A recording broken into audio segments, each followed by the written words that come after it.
and welcome back, ladies and gentlemen, to this third and final game of the evening between Omega Gaming Banditos and Hard Hat Zone White. I'm joined by, once again, for the final game of the evening, Dietropo as my colourcaster. Play-by-play, I'm Rudude1, going to be bringing you the colour casting for this evening. What do you think of these first two games that we've seen so far? I've really enjoyed the first two games. We saw a really clean macro game from Hard Hat, and then a fast, very fast micro intensive game from Banditos that I feel like they did really take the lead on, like just playing the map and pulling Hard Hat around. So I'm really curious to see what happens this game, especially based on the draft as we get into it. Yeah, so just to confirm, the teams have been using a website to do their drafting on so that they know who's going to be playing which champion, which means that just as soon as we load into this, the client champion select, all of the players are going to pick their own champions, and hopefully we're going to get through the champion select a lot quicker than a regular draft. And, Hmm. I heard you last game talk about what we'd like to see from Banditos for this game, and already I can tell you the answer of a controlling mid lane mage has been picked up for you. I was extremely happy to see the Oriana pick. I feel like the control mage is just where Banditos need to put their mid laner because he can be that consistent person in the mid lane. He's not really somebody that through the past few games that we've seen that I think that you can really play through as a team, but somebody who can really play the hey, we're gonna stall out, this is where we're gonna go, I'm gonna play around what you guys need, and that's something that somebody like Oriana can bring to the table. Yeah, in that last game we saw him, he's sort of getting the less favourable end of trades between Aatrox versus Pantheon. And sort Mm. of the Aatrox had a few pop off fights looking like he could have been maybe taken over the game, and it wasn't. The point I'm trying to make is that it wasn't the Pantheon doing it. It wasn't Cool Crab on the aggressive melee champion. We've seen Mm. him numerous times on a control mage mid lane and just been able to farm up and pump out lots of late game damage. Mm. I did want to talk a little bit more about the draft. So Go it's ahead. not it's demonstrated to the spectators, but there was a first pick Echo that came in that was it was first pick Echo into two very strong picks in the Olaf and the Orin that was then followed up by a Rek'Sai. And I felt like that was a really big draft misplay by Hardhat, where they picked away the Echo that they saw last game, which I totally understand. But then following that up with a jungle pick denies the flexibility that Echo brings to the draft because he's not the top tier jungler in either. He's not a top tier jungler. He's not a top tier mid laner. The power of him, much like the karma when you pick it early, is in the flex and the fact that your opponent can't really pick without knowing where you're going. But picking the Rek'Sai says, okay, this Echo's going mid lane. You can now feel free to counter pick at your will. Um, and I feel like that was a really odd move by Hardhat to just kind of let that happen to them. Yeah, exactly. They'd picked this Echo, which to all intents and purposes could have been a jungler as a denial pick, or could have been a mid laner, and then just next round of the picking phase just immediately gave away what their plan was. Mm. But we'll move on. We'll let them have that because they took the first game handily. And I wanna briefly touch on Civil and Ahop down in this bot lane for Banditos. We saw in the draft they picked up Caitlyn as their last pick in the first phase, I believe, Mm. and then some nice bans that came out from Hard Hat to try and shut down any bot lane aggression. Obviously, if you pick Caitlyn, we have Caitlyn as this sort of bell curve champion in terms of power curves that she's got. Very strong in lane, very strong late game, but does have that mid game fall off. So we knew that Banditos would be trying to pick a champion that would coax her through into the mid game and have the advantage and be able to escape that mid game dip that we see. And the Yeah. Morgana and the Leona ban there were both things that were targeted at Ahop. We've seen Ahop and Civil play this Caitlyn Morgana lane a couple of times in previous games, and I'm Mm. quite happy to see Zyra pick up, or Ahop rather, pick up Zyra as the sort of aggressive bot laner, as we've seen them also play Ash Zyra, so Zyra no stranger to Ahop.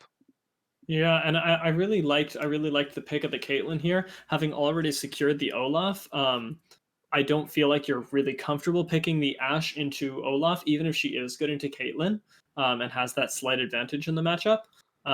Having already locked in the Olaf and blocking that pick was really nice of them. Yes, I agree with that. I hadn't considered that, but the fact that they'd obviously picked Olaf first and then sort of said, yeah, I'm going to pick Caitlyn. Are you going to pick Ash when we've already got Olaf? Are you sure you want to do this? And then obviously Hardhat called the bluff and say that they're not comfortable with the Ash pick. Yeah, I also really liked the Ezreal Yumi maneuver where that's been such a prioritized pick that Hardhat wasn't able to play last game, and I didn't see it in the bans at all, which I was actually really concerned about from Hardhat. I wanted them to ban either the Ezreal or the Yumi, and they didn't ban either. And instead of first picking it, I mean they didn't end up picking it all, but instead of first picking it, Banditos first round two very strong champions, very consistent champions that they can put in the jungle and say, okay, it's your turn again. Are you still going to allow us to have this and kind of keep this threat in the bot lane where Hardhat can't lock in a bot lane because Banditos is still threatening to counter them and play through it. Yep, quite right. I definitely like the draft that came out from Banditos this game. And just as we load up onto Summoner's Rift, we are going to throw it to a quick break just while we make sure everything's okay for you guys and that you're spectating what we're seeing and what we're casting at the same time. So we'll be right back in just a few minutes.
And welcome back, ladies and gentlemen, to game number 3 between Hard Hat Zone White and Omega Gaming Banditos. And already in this third game, we see a little bit of a variation here from the Banditos. 5-man stacking down towards bot lane. They've got this Olaf. They're going to try and make the axes work level 1. Very strong level 1. Should be able to throw a blind axe. Doesn't get the slow on Lulu though, and is spotted out. Gets the second slow. And actually, Zyra having started with her crowd control does mean that Lulu will be forced to burn the flash and still goes down with the ignite plus the axe to follow up. That'll be really nice on the Olaf. Go ahead. Yeah, just a really nice invade from Banditos right there. Nothing much more to it. They just missed the first axe, and honestly, a little bit of disrespect from this Lulu here. SOTRM, not respecting the potential follow-up that Banditos had. Should have probably flashed as soon as he saw that second axe coming for him, and should have definitely flashed when he saw the grasping roots coming his way. Just the re-entry there, knowing that they were perhaps on wards and seeing if somebody's going to come back and really wanting to fight the Rek'Sai at level 1 when she doesn't have the Unburrow. Does get spotted out by the ward there. Yeah, it's good to see on the top side that Blunt and Ult-Is Sword are able to make a trade happen. I would assume that Blood King is going to know just by the pathing of which that Maokai is going to come out into this top lane. And I wonder how much of each jungle are they going to take? Are they just going to split the map and take some vertical jungling style? I'd like to see that.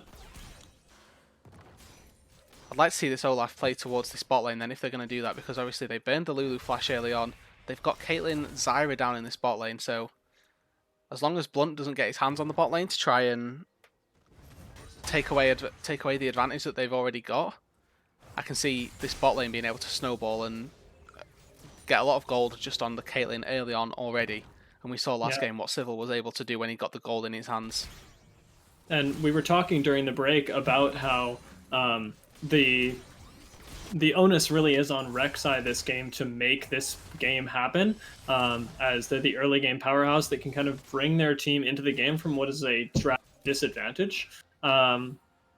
But with Olaf being able to split the map like this, it denies Rek'Sai the access into the bottom side, and just lets this lane dominant combo of Caitlyn, Zyra really do their will, you know? Oh, spotted out there. Out there, learning from last game, in the game 1 when Blunt was able to punish that. Yeah, I was wondering, I was looking at the minimap and looking at why Blunt was still sat in the topside jungle. Obviously, we've seen Slacking has been able to walk in and out of the enemy red side jungle and clear his entire blue side as well.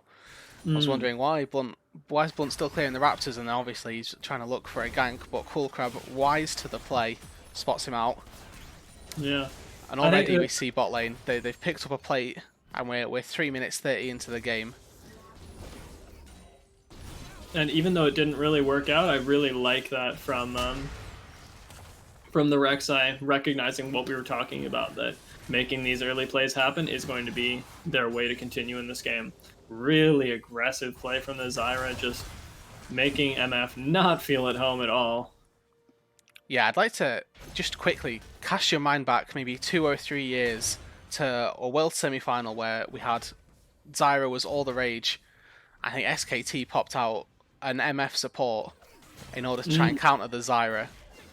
And now, I think that was Bang and Wolf. Yeah, because they had Prey on their team. Yeah. Oh, interesting flash trade in topside. Nice.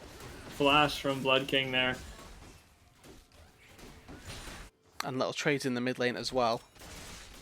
Looks like 1Sexy does manage to get the slight better end of these trades. Has a slight XP lead, slight CS lead as well.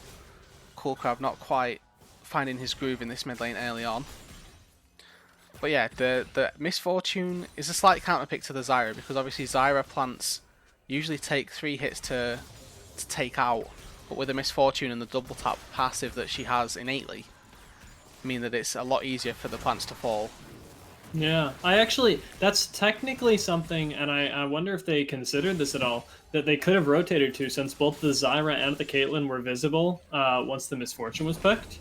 They did have the opportunity to turn into the Ashe that their ADC does play. So certainly it was something that, if it came to mind, that was a viable option for them. I'm not sure if it still has the same interaction with Zyra plants, but I believe it does. Ooh, this just feels super bad for the bot lane right here. Misfortune having to play so far back. Yeah, and this is exactly what we expected to happen with a Caitlyn Zyra bot lane. You know, all out potato. He's managing to stay somewhat close in CS. He is down about 10 CS at the minute. He's going to have another wave coming towards him. But just the health disadvantages that we see so far are not good. But we see Rek'Sai's bot lane. There is no wards in the Tribush at all right now. I'm not sure if bot lane can actually walk up to this. I think it's going to have to be mostly Rek'Sai, but MF gets to walk over, does burn the heal and the flash on the Caitlyn, and is alive for right now. Maokai actually diving the Ornn here. It should take just enough turret shots that he will go down. Actually not able to punish the Ornn, who had stayed without backing, ends up dying to him. Well, in the bot side, everybody runs into Zyra Caitlyn. Yeah, the camera going a little bit all over right there, but that's just the way we have to deal with spectate cam. Overall, a 2-for-1 trade going the way of White Hat, or not White Hat, sorry, Hard Hat. They do pick up 2 kills onto their Echo mid lane right there. The TP coming through is going to be very profitable for him. Coolcrab decided not to commit his teleport to try and defend the play. And immediately, as soon as that bot lane play happens, we see Ahop and Civil decide they've had enough. We're going top lane. There are easier plates for us to get here. And they're going to try and take probably the at least first 2 plates out of here. And probably try and secure the Herald as that spawns in about a minute's time. And I really like the play from Hard Hat right there to try and make plays happen on both sides of the map at the same time. Even though it doesn't work out for the Maokai, I think the idea of trying to dive both sides of the map at the same time does make it really difficult for Banditos to effectively communicate through that, and like kind of creates this chaos and loss of tempo on the map. It shows a lot of aggression as well, something that we didn't see from them in the first, or something that we didn't see them in the second game, and sort of fell off in the first game. Quite enjoyed seeing that they are trying to make plays and trying to maybe snowball earlier on. Unfortunately, still sat at about a 1,000 gold deficit, and that's mainly just due to the plates, I think, that the Caitlyn has managed to pick up. Obviously, we're 2 kills to 2. And CSs are slightly outweighed on the side of Banditos. They do have slightly more CS on the jungle and in the ADC department, so that's where that gold lead is coming from. Yeah, I think definitely the plate's doing quite a bit of damage. As Assassin Ornn running down the MF here should actually just be able to kill her. Applies the brittle, and we'll have the Bella's breath again. Yeah, Assassin Ornn, what can we say? Yeah. He walked up, applied 2 brittle procs, and used his ult. And this is exactly the reason why we were surprised that Ornn passed through the entire game in the first game of these 2 teams, is just the amount of power that he brings. Yeah, and that death is gonna cost actually so much for Hard Hat, honestly. The fact that the all-out potato is not farming, not getting XP, not getting levels or anything like that, while Civil is still up in this top side free farming, it's going to cost them so much later on. And obviously the fact that Blood King is actually just free to get as much CS. He got himself a couple of plates down there already. That's just going to be a big swing now, going the way of Banditos. They did lose the Herald off of that. Echo maybe looking to engage in the top side. Maokai walking forward might be baiting them into a fight, but is getting pretty low for that. Gets ignited and might just go down in the backside here. Zyra should be traded, and yeah, that's going to be Maokai for Zyra. 1 kill onto the AD and 1 kill onto the mid laner. It'll feel decent for Hard Hat, but definitely you'd rather it be a 1 for 0 if you can. Yeah, exactly. Coolcrab did commit the teleport there and didn't actually get anything for it, I don't believe. He sort of TP'd up, maybe looking to prevent Echo going any further onto Civil, which was probably the main cause for the TP. because obviously if he didn't TP in there, the Fed Echo versus a Caitlyn, probably going to go in Echo's favour, barring any really nice outplays from Civil. And Caitlyn not going to feel great there. Does have Echo really low there. Might be trying to force the ult. Does force the ultimate from the Echo onto the tower. Now that he's all the way back, she's going to feel very comfortable farming. And we see the biggest CS discrepancy actually in the top lane right now, with the Maokai versus the Ornn, where, like you were talking about, Maokai not able to deal with the Caitlyn, whereas Ornn very much able to deal with the Misfortune. I was actually questioning this Misfortune pick in the draft a little bit as well, where Misfortune was picked into what is already an Olaf who can just run at you, what was already a Zyra who can just ult you, and what is also an Ornn who can interrupt your ult at any time. And so really MF having to wait out those cooldowns to reach her full effectiveness is going to be something that's going to require a lot of awareness from Hardhat, and it's got a high, what I want to call, like, barrier to execute. They have to be very on their game. Yeah, the burden of execution for All Out Potato is definitely something that's looming over them right now. As you mentioned, a lot of dive potential on All Out Potato. He's going to try and find good openings to get bullet times down, and when he's going to have shockwaves flying out, Ornhorns coming left and right, and then Ragnarok to Olaf, it's going to be quite difficult for him to find anything too successfully.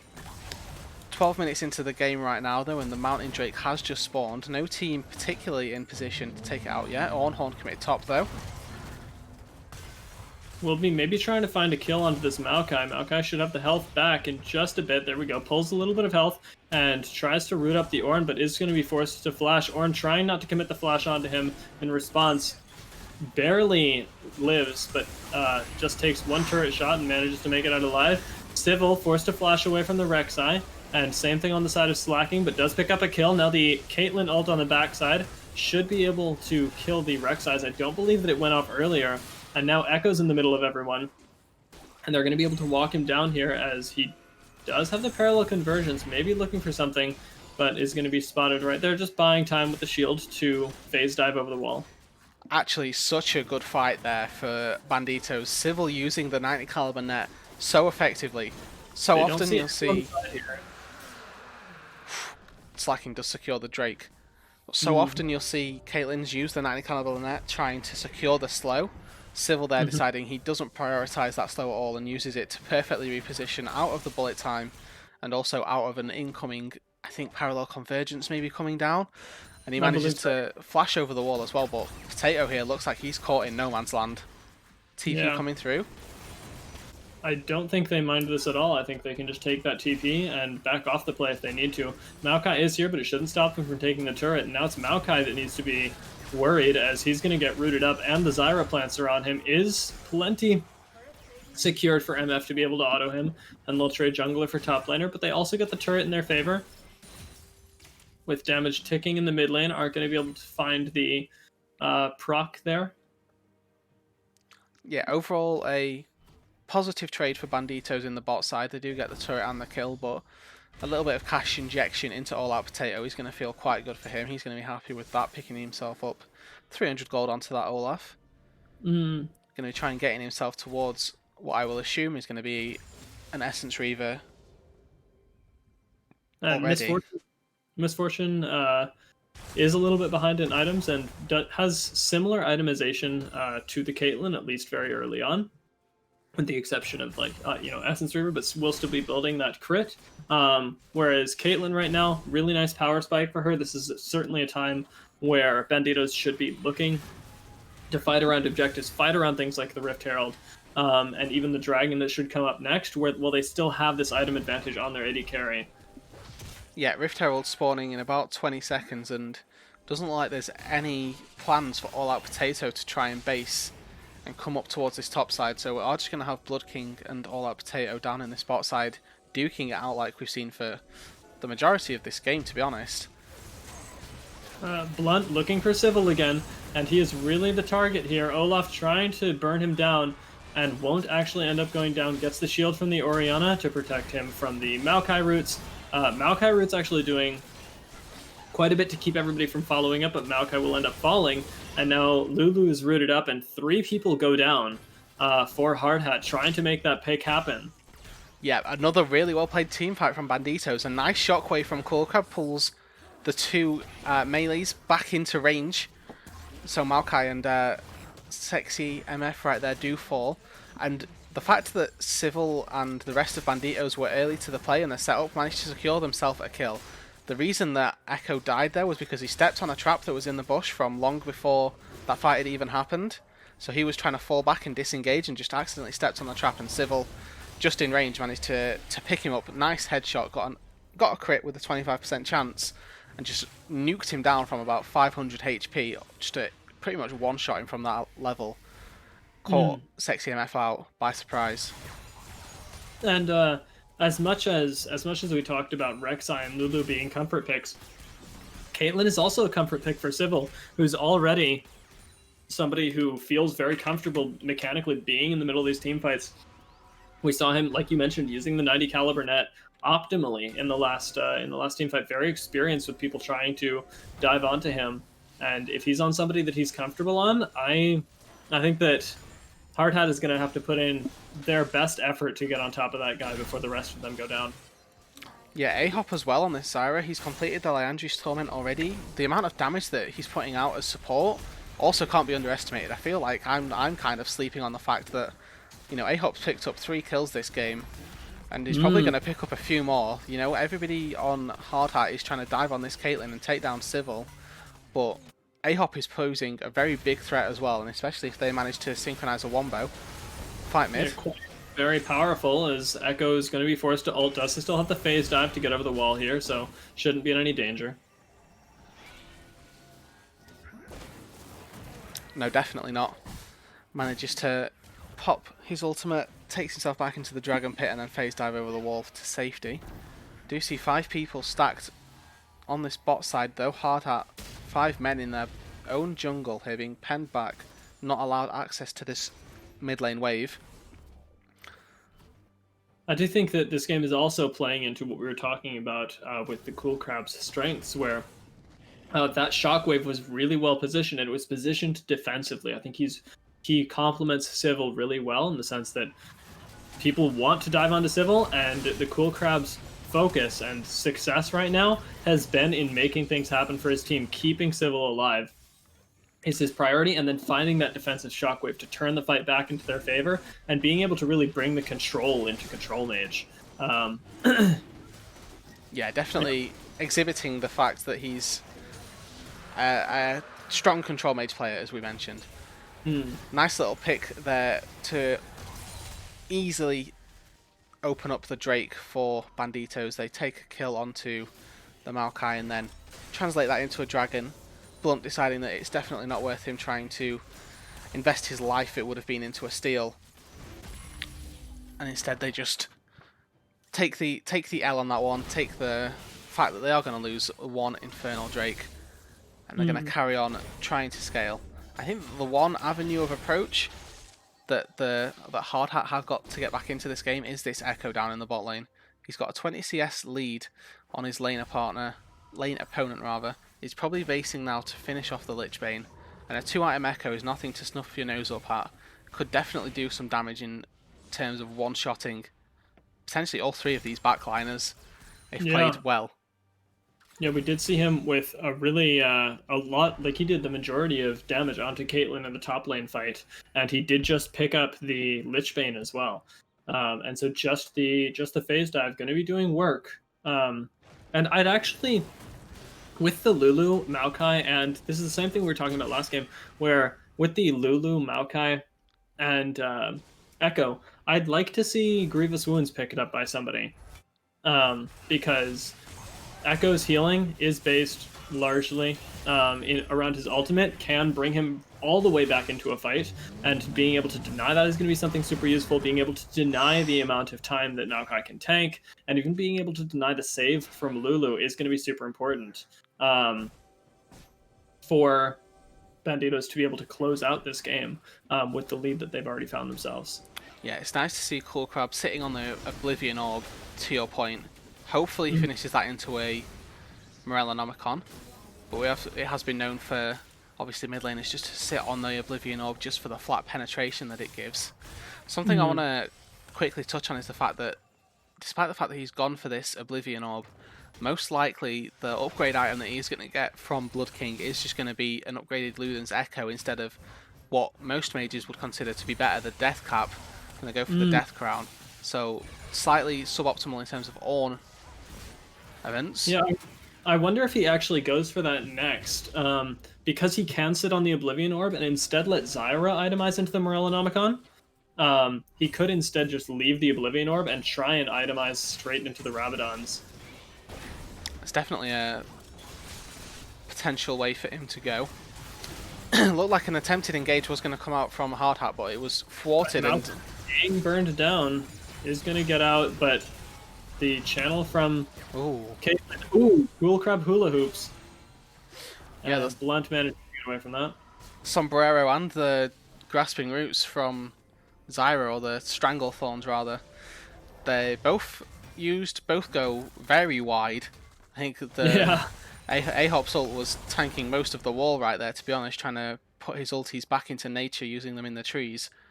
But we're just cresting the 22-minute mark in a couple of seconds here, and neither team has particularly showed too much attention to the Baron. Obviously we've got nice control wards set down across the entire top side from the side of Omega Gaming Banditos. Two important control wards, one in the Pixel Brush, one actually in the pit.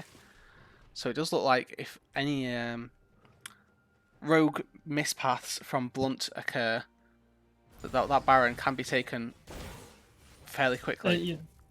The amount of pressure that Ornn's been able to put in the bot side, even while his team was fighting in the top side, he was just pushing down turret after turret. And so I think that they can try and just leave Ornn as a nice juicy treat in the bot side and take that objective. They have the Olaf who will be able to take it up with some lifesteal, the Orianna to support him, and the Caitlyn, who we talked about trying to get through that mid game, does have the 4 kills, the 185 farm. Actually, Misfortune doing surprisingly well in the farm department is a separate note, but is going to be cresting through that mid game after another item completion or so. And will feel really nice, especially if they pick up this Baron to get that injection of 300 goals, get her further into that. Yeah, definitely going to be not weak as we was expecting in the mid. As they want to fight onto the Echo, should just be forced to use the ult here. Now it's going to have to try and get away, but it's not going to be enough. As a huge crit comes out from Civil, the Cool Crab should end up going down, but uses the hula hoop to incredible, what is that called? Incredible value there. Ends up pulling Rek'Sai out of the tail end of the ultimate. And then another kill traded back as well. Zyra E-Root gonna pick up Storm. I'm just gonna call him now. He's messed up the spelling, but just Storm. Yeah. A 2-for-1 trade overall going the way of Banditos. Cool Crab is the sacrifice as the Rek'Sai ult comes through to secure that kill just there. But as we were mentioning, 600 gold bounty right now for Civil. He's definitely not hit this mid-game trough that we typically see Caitlyn's in. Also got the upgrade on the Infinity Edge as well, so this guy's going to hit like a truck. Maokai's in the backside, but not for long if Civil has anything to say about it. Blunt now in auto range, and Civil just continuing to put out the DPS, ends up flashing out of the parallel convergence there, and getting the root onto the Echo means that he'll go down, and it's a 4v5, and they can just take this inhibitor and then back off onto the Infernal Drake. Yeah, they pick up one sexy MF right there. A nice flash from Civil takes himself out of the parallel convergence, as you mentioned. And with that, they do pick him up, pick up the inhibitor, and now it's pick your poison for Omega Gaming Banditos right now. Baron is up, the Infernal Drake is up. Where do they choose to go? It looks like they're going to probably send them people down toward the Drake. I can't tell if Cool Crab's already soloing this or not. I think he was thinking about it, but seeing Blunt there, decides not to go for the 50-50. Yeah, we see the aggro reset. Yep. Looks like probably going to be a 5 versus 5 once again down here in this bot side. And how would you like to see Hard Hat go about trying to take this fight? Oh, I think you need a really nice flank on the Echo, because the Echo has just been denied the ability to get into the backline. Even at 3-3, even having died this many times, he still is your best bet at winning a team fight. Unfortunately, doesn't have anything that can reliably finish off the Caitlyn, but even just trying to distract with that, well, MF is able to do her thing, as MF gets a really nice ultimate, but it's onto the 2 tanks. And once a sexy MF should be able to get out here. We've seen this dive over the wall. Oh, I was about to say that we've seen this dive over the wall at least 3 times from in this game, but fails it just that once and ends up going down. Yeah, important to note though that they did manage to pick up the Infernal Drake, but what cost is it going to give them? It looks like with slacking down, the Baron is probably quite risky. Blunt is still up and able to steal this if they go for it. Looks like they're going to commit to it. Right, he's not anywhere near the Baron, and he will start moving up now. And they don't have that much Baron damage for Banditos. So Cool Crab looks like he's going to go and try and zone out Blunt by himself. May just sit in a bush waiting for him. Does spot him out right there, trying to deny him entrance into the Baron pit. As Baron's at 1,000 health, and he's just not going to get here in time. Civil should end up taking this for himself. Yeah, surprisingly there, probably A-Hop doing the most damage to that Baron there. The plants, along with the Liandry's ticks that were going to be coming out, probably doing a lot of damage there. Obviously Civil now sat at 3 items as well. It's going to be doing a large portion of DPS just due to the amount of items that he's built up. Something that I want to touch on that you quickly pointed out, but All Out Potato has been managing to farm up an absolute storm this game, and I feel like this is another potential area where they can go. We saw a nice bullet time in that team fight, just doing a lot of damage, but not quite managing to pick up the kills that it needed to. I feel like they do have a double carry threat right now. Sometimes we'll see Misfortunes fall off and just kind of become ult bots, but if this Misfortune starts being able to auto-attack, there's definitely ways for her to get back into the game and to potentially bring Hard Hat back to a winning potential in this time fight. I think so. I think I think you almost need. Oh my lord, Zyra. I think you almost need it. As Slacking decides that is not all right behavior with him, and is going to try and run down one sexy MF here in his own jungle. Is going to have to phase dive away. And the ult comes out from the Maokai to stop any engages from Banditos. But I think that at this point, what a fight needs to look like is just Maokai starting off separating the front line from Caitlyn and trying to get a flank with, I want to say, even both Rek'Sai and one sexy MF to try and dive onto her once he completes that Rabadons. But honestly, without the Rabadons, Blunt and one sexy MF may not have the damage to deal with the amount of peel that they have, and so they need to save up They need to save up gold, keep clearing these waves, and just try and stay alive until they have the items, because Echo will scale really well, but at this point isn't going to be able to threaten her at all, and that's your win condition. Yeah, exactly. At this late game stage, obviously Caitlyn going to be the main source of damage. Cool Crab's managed to pick himself up that Morellonomicon, so finally some form of anti-healing coming out for the Maokai Lulu and Echo, as we previously mentioned, and right now they've got this Baron and they're looking to take the second, third and final inhibitor. Bullet time though. Maokai trying to find them, and that perfect execution onto Civil right there, and that should be Blunt being able to take down the mid laner as well. And that was really, really nice, just going straight through the Ornn there onto the Caitlyn. Does end up winning Hard Hat that team fight. This is exactly what we were just talking about. Now, I want to point out, I was wrong. I definitely thought that they needed the Rabadons for that, and they did not. That was a lot of damage from all members onto the Caitlyn, as Ornn was standing in the front line, not really able to do anything. And there wasn't sufficient CC to get 3 people off of Kate. Yeah, that was something that I talked about, the perfect bullet time potentially coming over, and All Out Potato, I don't know how he found the angle, but was just in the front line, and maybe Civil caught out just a little bit too far forward, because it looked like he was kind of frontlining right there. He knocked up by the Rek'Sai and then just turreted down from the bullet time, to be honest. With that, I am really surprised. Go on. I am really surprised that she was able to find that bullet time, since it looked like everybody was running through the Ornn, that the Ornn would have at least been able to deal with that and knock MF out of the ultimate. But I guess maybe like a lack of coordination, maybe a little bit of panic, trying to come back, peel for his Caitlyn, wasn't able to interrupt it with the brittle. And it does cost Civil his life, the fact that he was frontlining, as well as the fact that the rest of his team wasn't able to coordinate what damage sources were important to shut down first, and instead just maybe trying to collapse back onto him when the real threat was the MF bullet time, now sitting on 3 items.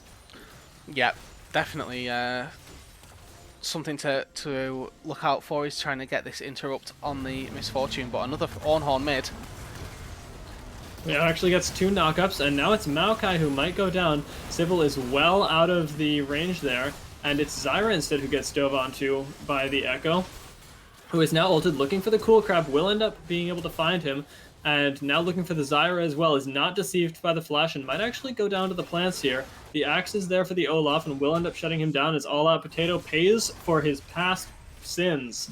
Civil being very upset with having died there, ruined his KDA. Yeah, and it looks like with that team fight, 4 people down, inhibitors down, it looks like Omega Gaming Banditos are going to try and take the game here. Just Lulu alive, and I don't think that it's going to cut it, and that is going to be really well played to Banditos, playing to their win condition of that intense micro game, and using Civil as their win condition. Very well played. Yep, that's going to be the series, the game, the series, and taking themselves now, I believe, to 5-1 so far in the UJL League. But overall, a wonderful series to cast overall, just in terms of how each game played out. We had game 1, which was very macro heavy, 5 kills in the first 27 minutes or so, and then all of a sudden, just instant burst out and Hard Hat take the first game. But now, we do see, as the final results are coming through, that the Omega Gaming Banditos have won the series. I'm just waffling a little bit here. Do you want to talk us through a little bit about that game? Yeah, I thought that was a really nice way for Banditos to close out the series. I feel like in the first game they were really outclassed by the macro that Hard Hat was able to bring to the table, and coming into the second game, they really played this really micro heavy style that looked good but didn't really look sustainable necessarily. And so I liked that in this last game they pivoted towards their strengths, not trying to necessarily play the same level of macro as Hard Hat was trying to, but instead really brute forcing the advantage of the Caitlyn. They drafted Caitlyn Zyra. Like you cannot get more aggressive than that bot lane, except like unless you're picking, I don't know, Draven Leona. That's a very, we're gonna win this lane and we're gonna win it hard. Just and then initiating the vertical jungling with Olaf. They didn't try anything fancy. They weren't trying to pull Hard Hat to the other side of the map. Instead, they just knew that Civil was going to be reliable in the late game once they got him there, and they pulled him all the way there using the Zyra, using the Orianna, even using the Ornn, and Hard Hat trying to play their macro game, trying to scale up. We talked about resource allocation in the first game. The MF really able to grab a lot of that farm and become relevant. But even with that, the massive lead that they'd accrued with the Caitlyn was just able to push through all of that at the end there and close out the game for them, which I think plays to their strengths. It's not necessarily that really clever 5-head macro game that we saw, but it's knowing what you need to do and executing on that really, really well. And I like that they showed us that they know what they need to do in their last game. Yeah, and with that all said and done, that is going to be all that we bring for you today from the Omega Gaming League Twitch channel. Thank you very much to Deotropa for joining me on this cast. It's been wonderful having you here. Definitely provided some great insight and some wonderful play-by-play as well. Thanks so much for having me. And with that, we are going to throw it to the end credits. Thank you guys for watching. Glad that you've enjoyed a wonderful broadcast, wonderful series for us from us all, and from all of us here at Omega. Good night.